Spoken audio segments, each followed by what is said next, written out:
So yesterday I did a video on indoctrination, and it was from childhood on.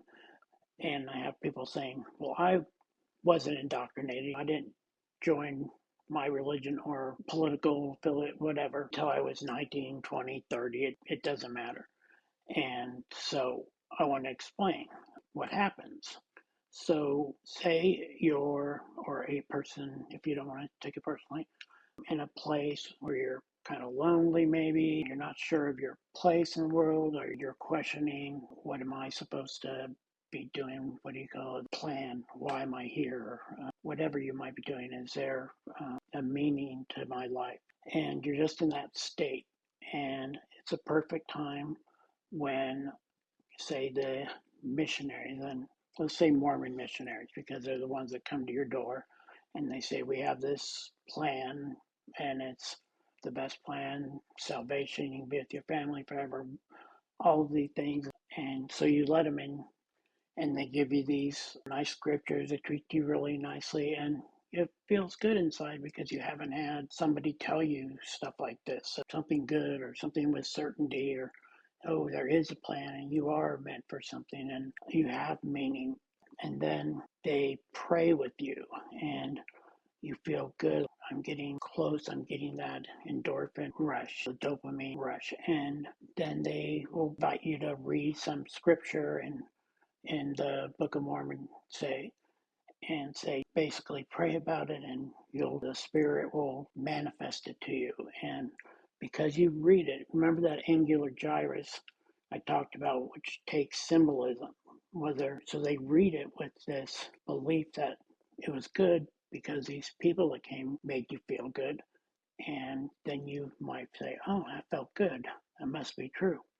Or it could be, you might not be 100% convinced, but the missionaries then take you to their church, and every treats you like they've known you forever and they're your best friends, and you just get overwhelmed with oxytocin and dopamine, and it's very addictive because you go from feeling like you're nothing to this great social group. They're treating you like you're the greatest thing. They've known you forever and they love you no matter what.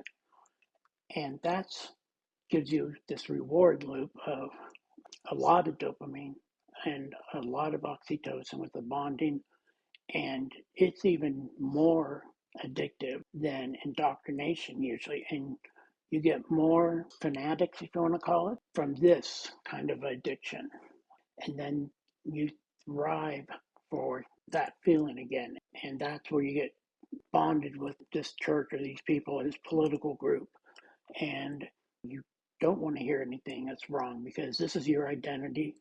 If somebody says you can't doubt, that's the devil. And no matter what you obey, it seems right. Obedience is what's right. And like I said before, it still doesn't have to make sense. Common sense. You're just doing what you're supposed to do. You know what to do. They give you the pathway, so you have some certainty, you think, and that feels better. And not doubting is a big thing. Don't you're either in or out, so you don't want to be out to where you were again. So you stay in, you defend it, you double down if somebody says anything about it. If I told the Mormon, oh, your Book of Mormon is objectively false and all the reasons why, and I've done this, they double down and they tell me everything they can to try to say, no, that's wrong. And it's just a fact, it's factual, everything I can say. But there's no common sense. That dorsolateral prefrontal cortex that does the critical thinking is being shut down, and that ventral medial emotional. And in this case, they think it's spiritual. Like you feel when you have that dopamine oxytocin rush, it can feel transcendent. You feel like, oh, this is a spirit, or this is I'm feeling, and it's neurological.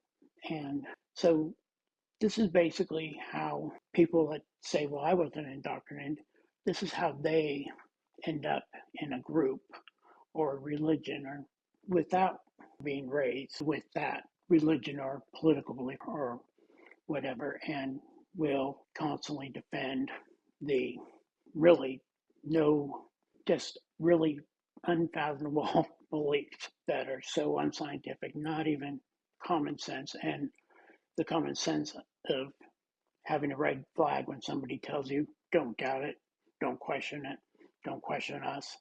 I'm the authority. You listen and you obey and you feel good about that. So that's just a short video on people that to know how they get addicted. That's my own word for it.